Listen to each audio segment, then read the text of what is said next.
बरेली में 8 बार के सांसद रहे संतोष गंगवार आज झारखंड के 12वें राज्यपाल के तौर पर शपथ ली। रांची स्थित राजभवन में झारखंड उच्च न्यायालय के कार्यवाहक मुख्य न्यायाधीश सुजीत नारायण प्रसाद ने उन्हें पद एवं गोपनीयता की शपथ दिलाई। समारोह में मुख्यमंत्री हेमंत सोरेन, विधानसभा के स्पीकर रविंद्रनाथ महतो, झारखंड सरकार के कई मंत्री, विभिन्न दलों के नेता, वरिष्ठ पुलिस प्रशासनिक अधिकारी और गणमान्य लोग उपस्थित थे। राज्यपाल संतोष गंगवार के परिवारीजन एवं बरेली के कई शहरवासी भी गौरवपूर्ण पलों के साक्षी बने। शपथ लेने के पूर्व संतोष गंगवार ने बिरसा मुंडा स्मृति पार्क संग्रहालय जाकर धरती आबा भगवान बिरसा मुंडा की प्रतिमा पर पुष्प अर्पित किए। झारखंड के नवनियुक्त राज्यपाल संतोष गंगवार मंगलवार शाम रांची पहुंच गए थे। रांची एयरपोर्ट पहुंचने पर गार्ड ऑफ ऑनर के बाद मुख्यमंत्री हेमंत सोरेन और अन्य मंत्रियों ने संतोष गंगवार का स्वागत किया। इस दौरान बरेली से साथ गए करीबी लोग भी मौजूद रहे। शपथ ग्रहण समारोह में शामिल होने के लिए भी शहर को कई लोगों को राजभवन से आमंत्रण मिला। सभी आज सुबह फ्लाइट से रांची पहुंचे।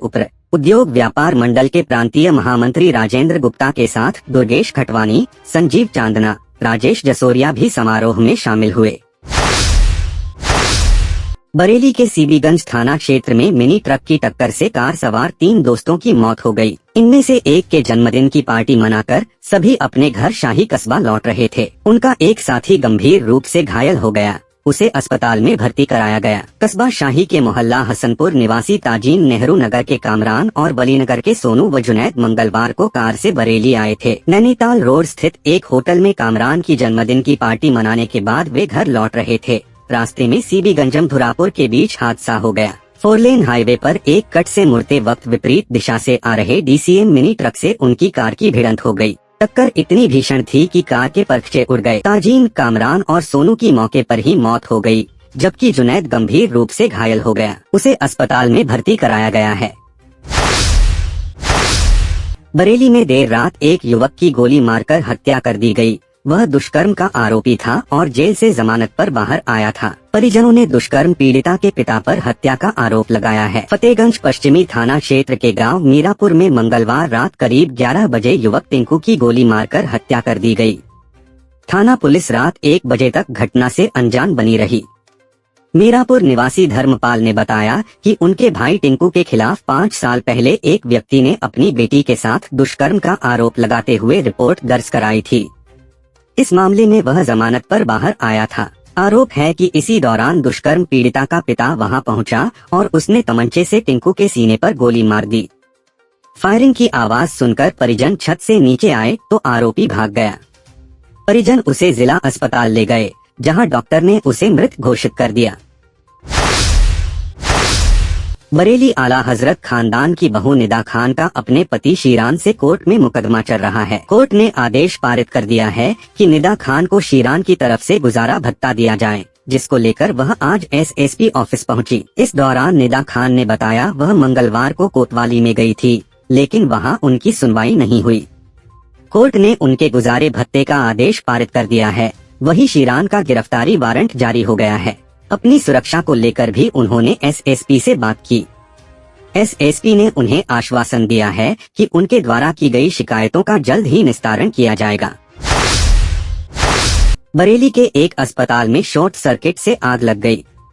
धुआं निकलता देख अस्पताल में मरीज को अस्पताल से बाहर निकाल तुरंत अस्पताल के कर्मचारियों ने आग पर काबू पा लिया।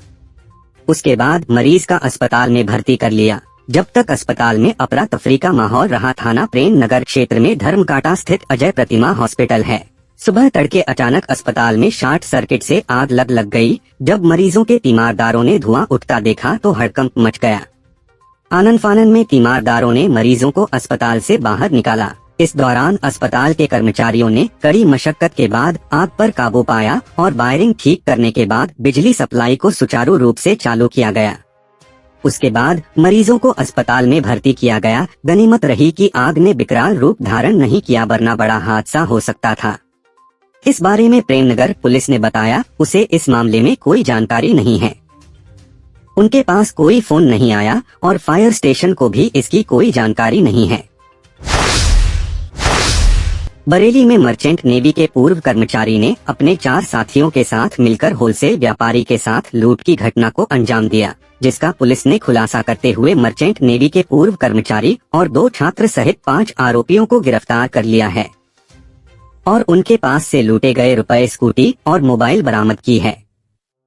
बहेड़ी थाना क्षेत्र के रहने वाले रितेश गुप्ता उधम सिंह नगर के किच्छा में परचूनी के सामान का होलसेल का व्यापार करते हैं और हर रोज लगभग रात को दुकान बंद करके स्कूटी से बहेड़ी लौटकर आते हैं। व्यापारी रितेश गुप्ता हर रोज की तरह 29 जुलाई को भी रात लगभग 12 बजे अपनी दुकान बंद करके किच्छा से बहेड़ी लौट रहे थे कि तभी बरेली नैनीताल नेशनल हाईवे पर 2 बाइक सवार 4 लुटेरों ने उनकी स्कूटी रोक ली और होलसेल व्यापारी रितेश गुप्ता की स्कूटी और एक सोने की चेन सहित लाखों रुपए लूटकर मौके से फरार हो गए।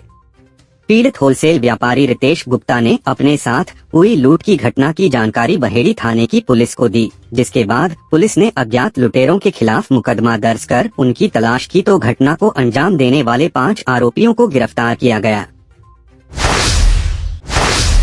बरेली कॉलेज में स्ववित्त पोषित पाठ्यक्रम के नव नियुक्त निदेशक डॉक्टर AP सिंह ने अपने कार्यालय में बताया कि मेरा यह प्रयास रहेगा कि बरेली कॉलेज में स्ववित्त पोषित कोर्सेज में बरेली के दूर दराज के गांवों से जो स्टूडेंट आते हैं उन्हें पारंपरिक कोर्सेज के साथ साथ जॉब ओरिएंटेड कोर्स का लाभ उठा सकें।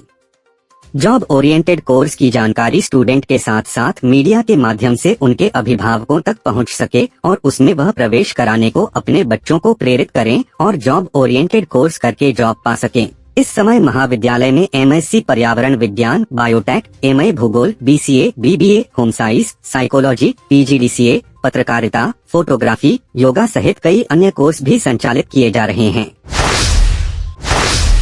बरेली में आज बाबा महाकाल पालकी समिति की ओर से रामानुज सरस्वती विद्या मंदिर निकट प्रभा टॉकीज में प्रेस वार्ता का आयोजन किया, जिसमें की समिति के अध्यक्ष ब्रिजवासी अग्रवाल व महामंत्री अनुराग अग्रवाल ने बताया कि बाबा महाकाल पालकी यात्रा पिछले कई वर्षों के भांति इस वर्ष भी सावन माह के त्रयोदशी के शिवरात्रि दिनांक 2 अगस्त को शाम 4 बजे से सेठ गिरधारी लाल मंदिर श्यामगंज से शुभारंभ होगी, जो कि श्यामगंज से साहू गोपीनाथ, मटकी चौकी, शिवाजी मार्ग, बांस मंडी, सिकलापुर, नावेल्टी चौराहा, चौकी चौराहा, कालीबाड़ी, बरेली कॉलेज से होकर सेठ गिरधारी लाल मंदिर पर पहुंचकर यात्रा का समापन होगा। पूजा अर्चना के साथ भक्तों को प्रसाद देकर यात्रा का विश्राम होगा।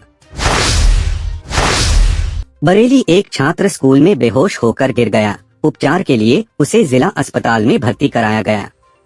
हालात में सुधार न होने पर परिवार वाले उसे शहर के निजी अस्पताल में ले गए हैं, जहां डॉक्टरों ने उसकी हालत गंभीर बताई है। थाना किला के कटघर निवासी सुरेश गुप्ता का बेटा अंशु गुप्ता किला स्थित तिलक इंटर कॉलेज में इंटर का छात्र है।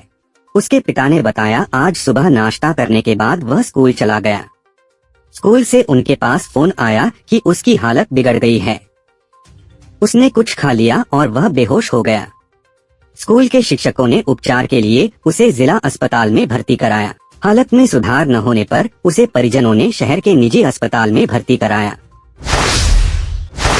विदेश में नौकरी लगवाने के नाम पर एक ठग ने डॉक्टर के बेटे को अपना शिकार बना लिया। जब उसे इसका पता चला तो उसने आरोपी से अपने रुपए मांगे, जिस पर आरोपी ने उसे जान से मारने की धमकी दी।